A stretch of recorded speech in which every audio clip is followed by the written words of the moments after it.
اور دونوں کی رائے ایک ہی رائے ہے. اس سے زیادہ جہالت کا سسٹم کائنات میں اور کہاں ہو سکتا ہے؟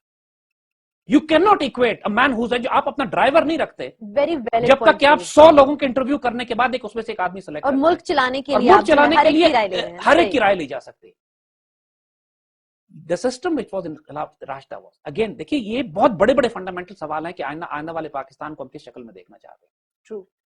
آج مثال ہم آپ کو بتاتے ہیں, پاکستان کے بڑے کالم نگار ہیں تعلق قاسمی, ماشاءاللہ بڑا خوبصورت آرٹیکل لکھتے ہیں روزانہ دیوار کے نام سے. انہوں نے ایک اپنے کالم میں لکھا کہ سوئٹزرلینڈ وغیرہ گئے, وہاں کوئی جرم نہیں تھا, کرائم نہیں تھا, تو انہوں نے پولیس والوں سے پوچھا جا کے کہ آپ کے یہاں ایسا نظام کیسا ہے کہ یہاں جرم ہی نہیں نظر آتا.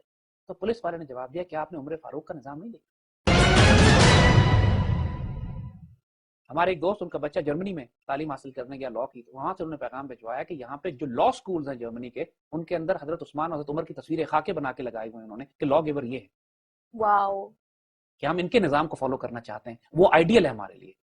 حضور قائد اعظم جب لنکنز ان میں تعلیم حاصل کرنے کے لیے جاتے ہیں تو لنکنز ان میں سب سے اوپر جو نام لکھا ہوتا ہے دنیا کے بڑے بڑے قانون دان جنہوں نے دنیا کو لاء دیا ہے, اس میں حضور صلی اللہ علیہ وسلم کا اسم مبارک ٹاپ آف دی لسٹ. یس, اس لیے قائد اعظم اس میں داخل ہو جاتے ہیں. ہمارے دشمنوں کو پتا ہے کہ خلافت راشدہ اگر یہ نعوذ باللہ یہ نظام کسی کفار نے بنایا ہوتا نا, یقین کیجئے پوری دنیا میں یہ قیامت تک اسی نظام کو ہی نافذ کرتے رہتے ہیں. لیکن چونکہ وہ مسلمانوں کا نظام تھا اور خلافت راشدہ کا نظام تھا, اس لیے جلتے ہیں, آگ میں جلتے ہوئے. ہر خیر جو دنیا کے کسی پولیٹیکل ماڈل میں آپ کو نظر آ رہی ہے, یورپ کے کئی ملکوں میں ویلفیئر اسٹیٹ ہے, بچہ پیدا ہوتا ہے اس کا وظیفہ لگا دیا جاتا ہے. یہ حضرت عمر نے شروع کیا. بالکل, ہم نے بڑی ڈیٹیل میں بات کی. صحیح, بوڑھا انسان ہو جاتا ہے اس کو پینشن ملنا شروع ہو جاتی ہے, حضرت عمر نے شروع کیا تھا. جو انسان کوئی خاندان اپنی کفالت نہیں کر سکتا, اسٹیٹ کی طرف سے اس کو ویلفیئر ملتی ہے, پیسے ملتے ہیں اس کو. انگلینڈ میں پورا نظام چلتا ہے, حضرت عمر کا شروع کیا ہوا. بالکل, آپ دنیا کے کسی سسٹم کی کوئی خیر اٹھا لیں, وہ خلافت راشدہ سے وہیں سے ملے گی. صحیح, بالکل. تو خلافت راشدہ کے جو مین پلرز اور پیرامیٹرز ہم نے آپ کو بتایا. پہلی بات تو یہ کہ دیکھیے وہاں پہ ڈیموکریسی نہیں تھی, نہ وہ ڈکٹیٹرشپ تھی. See, this is the most amazing part because ہم اس کو ہر چیز کو ڈیموکریسی اور ڈکٹیٹرشپ کے اینک سے دیکھتے ہیں. ایگزیکٹلی, بالکل. یا بادشاہت کے اینک سے دیکھتے ہیں. بالکل, کیونکہ ڈیموکریسی اس وقت ہوتی ہے جب رول آف دا میجورٹی ہو, وہاں رول آف دا میجورٹی نہیں تھی. ڈکٹیٹرشپ اس وقت ہوتی ہے جب آدمی اپنی مرضی کرے, وہ خلیفہ اپنی مرضی کرتے نہیں تھے. It was such a moderate It was a system. بالکل ڈفرنٹ سسٹم کہ جس میں حکم اللہ کا تھا, خلیفہ اس کو نافذ کرنے والے تھے, نائب تھے. حکم اللہ کا چل قرآن, اور خلیفہ کوئی حکم نہیں دیتے تھے جب تک معاشرے کے فائنسٹ لوگوں سے رائے نہ لے لیں. کانسٹیٹیوشن ریٹن نہیں تھا, ڈیفائنڈ تھا, قرآن اور سنت, اجتہاد, رائے, یہ کانسٹیٹیوشن تھا. آج بھی دیکھیں انگلینڈ کا کانسٹیٹیوشن لکھا ہوا نہیں ہے. بالکل, جب انگلینڈ کا کانسٹیٹیوشن لکھا ہوا نہیں ہوتا کیوں نہیں لکھا؟ چل سکتے ہیں اور چلا رہے ہیں. کیوں نہیں لکھا؟ کئی سو سال سے اس طرح چلا رہے, اس لیے کہ وہ آزاد قوم تھے, دنیا پہ حکومت کرتے تھے, ان کو پتا تھا حالات روز بدلیں گے اور زمانے کے مطابق ہم نے صورتحال تبدیل کرنی ہے اور آگے چلنا. یہ نہیں کہ آرٹیکل یہ کہتا ہے تو فلانا آرٹیکل یہ کہتا ہے, وہی پھنس جاؤ, رک جاؤ, وہی ملک کا بیڑا غرق کر دو. ملک کھڑا ہو گیا اپنی جگہ پہ جا کے, آرٹیکل سے انحراف نہیں کر سکتے, جیسے نعوذ باللہ وہی کے ذریعے وہ آرٹیکل اترا ہے. کیسی حماقت اور جہالت ہے یہ. کسی وکیل نے لکھ دیا جس وکیل کا نام ہی نہیں پتا آپ کو کون ہے, وہ پھنسا کے چلا گیا پوری قوم کو کہ آنے والی صدیوں میں جو قوموں کی ہم نے امامت کرنی ہے, اس کانسٹیٹیوشن میں لکھا ہی نہیں ہے کہ پاکستان دنیا کی امامت کرے گا تو ہم نے کیا کرنا. یہ غلام قوم کو غلام بنا کے رکھنے کے لیے کہ تمہیں بک دے رہے ہیں, اسے ہلنا نہیں تم. ایگزیکٹلی, کوئی futuristic approach. Quaid Azam was futuristic. He said the constitution of Pakistan will be Quran and Sunnah. He understood this point. جو فائنسٹ آف دا فائنسٹ لوگوں سے ہم ایڈوائس لیں گے, قرآن و سنت کو فنڈامنٹل بنائیں گے. آبجیکٹو ریزولوشن 1949 میں جو لیاقت علی خان نے پاس کی, دیکھیں یہ مولویوں کی بات نہیں کر رہا ہوں میں, talking about Quaid Azam and Liaquat Ali Khan. Liaquat Ali Khan نے جو تقریر کی ہے 1949 کے آبجیکٹو ریزولوشن کو پاس کرنے کے بعد, اس میں کہتے ہیں اور جو کہ یہ تاریخ کے ہمارے پاکستان کے بننے کے بعد عظیم ترین موقع ہے کہ جب ہم یہ آبجیکٹو ریزولوشن پاس کر رہے ہیں, جس کا پہلا جملہ یہ ہے کہ حاکمیت اللہ کی ہے اور انسان خلیفہ کے طور پر اللہ کی حاکمیت کو نافذ کرے گا. وہی خلافت راشدہ کا سسٹم, خلافت راشدہ اللہ کے نائب کی حیثیت سے دنیا میں نافذ کیا جائے گا. اور انہوں نے کہا کہ وہ نائب جو ہیں, جو نائبین ہیں, پھر وہ ایک پولیٹیکل پروسیس ہے کہ آپ چاہیں ان کو الیکٹ کریں یا سلیکٹ کریں, ٹیمپرری پیریڈ کے لیے کریں, لانگ ٹرم کے لیے کریں, وہ بات کی ڈیٹیل ساری. خلافت راشدہ کی گائیڈ لائنز تھی, وہ سیٹ کر دی گئی. خلافت راشدہ کا ماڈل اتنا ڈائنامک تھا کہ اس کے اندر آپ دنیا میں کسی شخص کو ایڈوائزر لے سکتے تھے, دنیا میں کسی شخص سے آپ مشورہ کر سکتے تھے. اب صرف پارلیمنٹ پہ محدود نہیں ہے بات, you can get the finest people from all over the world.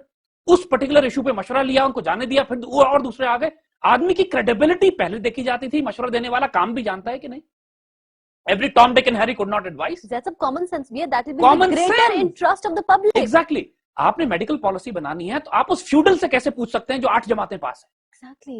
جو کہ منسٹر بھی بن گیا اور بچوں کو زندہ گاڑتے ہیں ان کے علاقوں میں, وہ ایجوکیشن منسٹر آج لگے ہوئے ہیں ہمارے. Exactly. اس سے کیسے پوچھا جا سکتا ہے؟ گیٹ دا فائنسٹ ایجوکیشن پوری مسلمان دنیا کے لا کے ان سے رائے And love then you can hold them accountable کہ later بھئی آپ on. نے Exactly. یہ کام خلافت راشدہ میں یہی ہوتا تھا. جس مسئلے کا پڑتا تھا اس آدمی کے اسپیشلسٹ بلائے جاتے تھے, ان سے رائے لی جاتی تھی کہ کیا کرنا ہے. Flexible parliament, unwritten constitution, rule of the majority does not exist but consensus, شورائیت. Consensus, yes. شورائیت ہے, مشورہ ہے, پھر کنسنسس ہوتا تھا, سارے اگری کرتے تھے, پھر خلیفہ ڈیسائیڈ کرتا تھا یس وی اگری. بعض دفعہ ہوتا تھا کہ پوری پارلیمنٹ مشورہ دیتی تھی کہ نہیں اس کام کو نہیں کرنا, لیکن یہاں پہ خلیفہ اپنے ایکسیسو, اپنے خاص اختیار استعمال کرتے. The veto power. Veto power وہ خلیفہ کے پاس ہے. مگر وہ ویٹو پاور اتنی سینس آف ریسپانسبلٹی سے استعمال کی جاتی ہے کہ خلیفہ خود کہتا ہے کہ میں اللہ کو جواب دے ہوں اگر میں قرآن و سنت سے ہٹ رہا ہوں. ویٹو پاور بھی قرآن و سنت کی حدود کے اندر ہے, Right. اس سے باہر نہیں جا رہی ہے. Okay. The veto power itself is under the limits of Quran and Sunnah and Sunnat of Rasulullah. That's the beauty of it. لہذا ڈکٹیٹرشپ کہاں سے آ گئی؟ بالکل. یہ اتنا ڈائنامک اور مختلف کانسیپٹ ہے کہ جس میں وہ اختیار بھی رکھتا ہے فیصلے کرنے کا, لیکن خود پابند ہے قرآن و سنت کا. اگر قرآن و سنت کے حدود کے اندر ہے تو اس کے خلاف بغاوت حرام ہے, اس کو اپنی ڈیوٹی سے ہٹایا بھی نہیں جاتا. خلافت کا جو فیسینیٹنگ کانسیپٹ ہے, امیر, خلیفہ یا سلطان, جو مرضی نام اس کو آپ دیں, وہ لائف ٹائم اپوائنٹمنٹ ہے. اور کوئی پارلیمنٹ جو ایڈوائزری کاؤنسل ہے اس کو کوئی پیسے نہیں دیے جاتے, یہ والنٹری کام. Okay. تو آپ کے ایم این ایز اور ایم پی ایس پہ جو اربوں روپیہ خرچ ہوتا ہے نا, Exactly. That's just یہ سارا illegal. بچ جائے گا. بالکل. Because it will be a responsibility not a birth right کہ میں نیشنل اسمبلی پہنچ, میں صاحب میرا بیٹا پہنچے گا, اس سے پہلے میرا دادا تھا, اس کے بعد میرا پوتا بھی نیشنل اسمبلی میں جائے گا. پیسے نہیں ملے گا, پیسہ بھی لگائیں گے ہی نہیں. اور ان کو یقین کیجئے کہ بینیفٹس, پرکس, پریولیجز, پیسے بند کر دیے جائیں نا ایم این ایز کے, الیکشن میں کوئی کھڑا ہی نہیں ہوگا, فساد ہی ختم ہو گیا. Exactly. And then we'll have the crème de la crème coming up. اور اس کے بعد کیا, خلافت راشدہ کا ایک اور جو کلاسیکل کانسیپٹ ہے, there were no political parties. Why political party? ایک اسلامی ریاست میں جس کا آبجیکٹو ایک ہے, جس کا مقصد حیات ایک ہے, قرآن سنت جس کا فنڈامنٹل پلر ہے, مقصد, مقصود و مقصود سب قرآن سنت کو نافذ کرنا ہے, اللہ مطلوب و مقصود ہے, حضور صلی اللہ علیہ وسلم رول ماڈل ہے. وہاں پر سیاسی اور فرقہ وارانہ انتشار, سیاسی اور مذہبی جماعتوں کا کانسیپٹ کیا ہے پورے خلافت راشدہ کے پیریڈ میں, اور آنے والے جتنے بھی پیریڈ مسلمانوں, امت و ملت میں آپ دیکھیے, عباسی خلافت دیکھیے, امیت دیکھیے, بعد میں خلافت عثمانیہ دیکھیے, there were no political parties. Because divergent views بھی نہیں تھے. ویوز ہیں, اختلاف کی کھلی اجازت ہے. آپ اپنا جھنڈا, اپنا امیر, اپنا کانسٹیٹیوشن بنا کے ملت اسلامیہ میں الگ فرقہ نہیں بنا سکتے. اور جب بنائے فتنہ ہوا, بنے بڑے بڑے فتنے ملت سے الگ ہو کے, لیکن انہوں نے فتنے پیدا کیے. جو خلافت راشدہ کی ماڈل اگر آپ دیں, so there are no political parties. So what are we talking about? A political model جس میں کانسٹیٹیوشن جو ہے انریٹن ہے, فلیکسیبل ہے, ڈائنامک ہے, پارلیمنٹ والنٹیئر ہے, Consensus اور شرائط کی پارلیمنٹ والنٹیئر ہے, صحیح, پروسیس شرائط پہ, ایڈوائزری کاؤنسلز پہ بیس کرتا ہے. ڈیموکریسی نہیں ہے لیکن ڈکٹیٹرشپ بھی نہیں ہے.